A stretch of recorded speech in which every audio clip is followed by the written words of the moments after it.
ವಿರಾಜಪೇಟೆ ನಗರದ ಸಂತ ಅನ್ನಮ್ಮ ಸಭಾಂಗಣದಲ್ಲಿ ಶಾಸಕರು ಹಾಗೂ ಮುಖ್ಯಮಂತ್ರಿಗಳ ಕಾನೂನು ಸಲಹೆಗಾರರಾದ ಅಜ್ಜಿಕುಟೀರ ಎಸ್ ಪೊನ್ನಣ್ಣ ಅವರ ಜನ್ಮದಿನದ ಕುರಿತು ಪುಸ್ತಕ ಬಿಡುಗಡೆ ಕಾರ್ಯಕ್ರಮ ಹಮ್ಮಿಕೊಳ್ಳಲಾಗಿತ್ತು. ಮೊದಲಿಗೆ ಶಾಸಕರ 2 ವರ್ಷಗಳ ಸಾಧನೆಯನ್ನು ಹಾಗೂ ಕೆಲಸಗಳನ್ನು ಬಿಂಬಿಸುವ ಪುಸ್ತಕ ವಾಗ್ದಾನ ಅನುಷ್ಠಾನ, ಜನತಾ ನ್ಯಾಯಾಲಯದಲ್ಲಿ 2ನೇ ಅಫಿಡವಿಟ್ ಎಂಬ ಪುಸ್ತಕವನ್ನ ಲೋಕಾರ್ಪಣೆ ಮಾಡಲಾಯಿತು. ಯೋಜನೆಗೆ ಎಲ್ಲ ಹಣದ ಲೆಕ್ಕ ಇವುಗಳ ಬಗ್ಗೆ ಇರತಕ್ಕಂತಹ ಪುಸ್ತಕ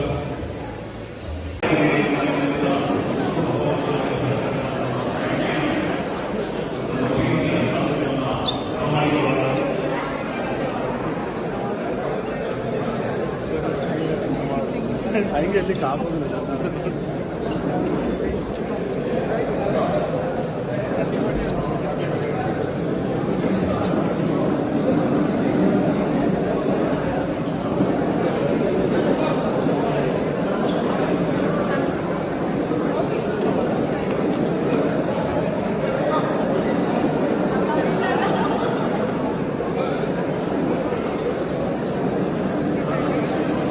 ಈಗಾಗಲೇ ನಮ್ಮ ಕಾರ್ಯಕ್ರಮಕ್ಕೆ ನಮ್ಮ ಇಂದಿನ ಕಾರ್ಯಕ್ರಮದ ಆಕರ್ಷಣೀಯ ಕೇಂದ್ರವನ್ನು ಶ್ರೀ ಕೆ.ಎಸ್. ಅವರನ್ನು ಆಗಮಿಸಿದ್ದೇವೆ. ಅವರು ದಯವಿಟ್ಟು ವೇದಿಕೆಗೆ ಬರಬೇಕು ಅಂತ ವಿನಂತಿ ಮಾಡಿಕೊಳ್ತಾ ಇದ್ದೇನೆ. ಹಾಗೆ ಈ ವೇದಿಕೆಗೆ ಕೊಡಗು ಜಿಲ್ಲಾ ಕಾಂಗ್ರೆಸ್ ಪಕ್ಷದ ಅಧ್ಯಕ್ಷರಾಗಿರುವಂತಹ ಶ್ರೀ ಧರ್ಮೇಂದ್ರ ಉತ್ತಮ್ ಅವರು ಆಗಮಿಸಬೇಕು ಅಂತ ಕೇಳಿಕೊಳ್ತಾ ಇದ್ದೇನೆ.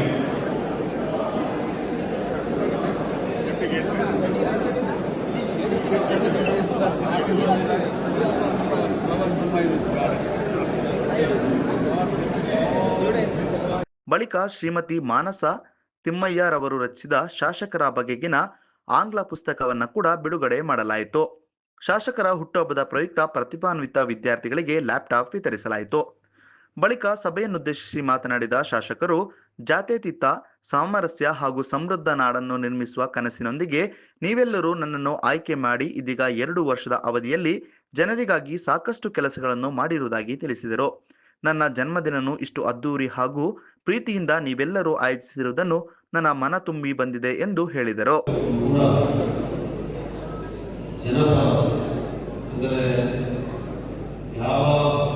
ಜನರಿಗೆ ಇವತ್ತು ಸಮಾಜದ ಮುಖ್ಯವಾಹಿನಿಯಲ್ಲಿ ಧ್ವನಿ ಆ ವರ್ಗದ ಜನರಿಗೆ ಬೆಂಬಲವಾಗಿ ನಿಲ್ಲುವಂತ ಜನಪರ ಕಾರ್ಯಕ್ರಮಗಳನ್ನೇ ಭಾಗವಹಿಸಿದೆ. ಅದರಿಂದ ಎಲ್ಲರಿಗೂ ಕೂಡ ಈ ರೀತಿಯಾದಂತಹ ಉತ್ತಮ ಕಾರ್ಯಕ್ರಮಗಳನ್ನು ನಮ್ಮ ಜನ್ಮದಿನದಂದು ನಡೆಸಿಕೊಡೋದಕ್ಕೆ ಧನ್ಯವಾದಗಳನ್ನು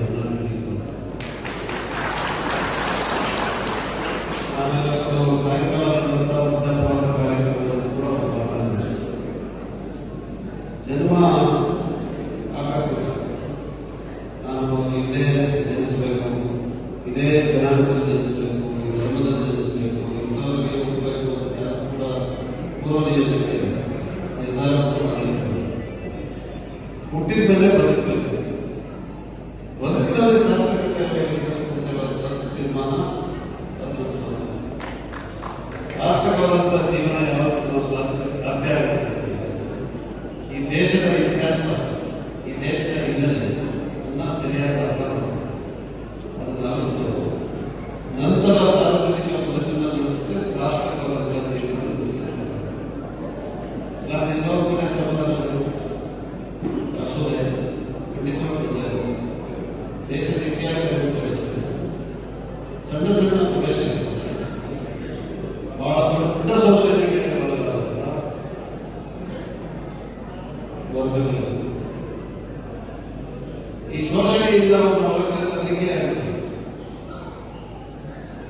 ಅವನ ಹೊರಗಡೆ ತರಬೇಕು ಅಂತ ಹೇಳಿ ಸ್ವಾತಂತ್ರ್ಯ ಹೋರಾಟದ ನಂತರ ಕೂಡ ಬಾಬಾ ಸಾಹೇಬ್ ಅಂಬೇಡ್ಕರ್ ಅವರು ಸ್ವತಂತ್ರ ಬರೀ ಬ್ರಿಟಿಷರಿಗೆಲ್ಲ ನಮಗೆ ಸ್ವತಂತ್ರ ಅಂತ ಹೇಳಿದ್ರೆ ಪೂರ್ಣವಾದಂತಹ ಸಮಾನತೆ, ಸಮಾಜದಲ್ಲಿ ಸಮಾನತೆ ಬಂದಾಗ ಮಾತ್ರ ಪೂರ್ಣವಾದಂತಹ ಸಂಪೂರ್ಣವಾದಂತಹ ಸ್ವಾತಂತ್ರ್ಯವನ್ನು ನಾವು ಒದಗಿಸಬೇಕು. ಈ ಸಮಾನತೆಯನ್ನು ಕಾಪಾಡಬೇಕೆಂದರೆ, ಈ ಸಮಾನತೆಯನ್ನು ನಾವು ನಿರ್ಮಾಣ ಮಾಡಬೇಕಾದ್ರೆ ಮಾನಸಿಕವಾಗಿ ನಾವೆಲ್ಲ ಸಮಾನತೆಯನ್ನು ನಾವು ಅಳವಡಿಸ್ತೀವಿ.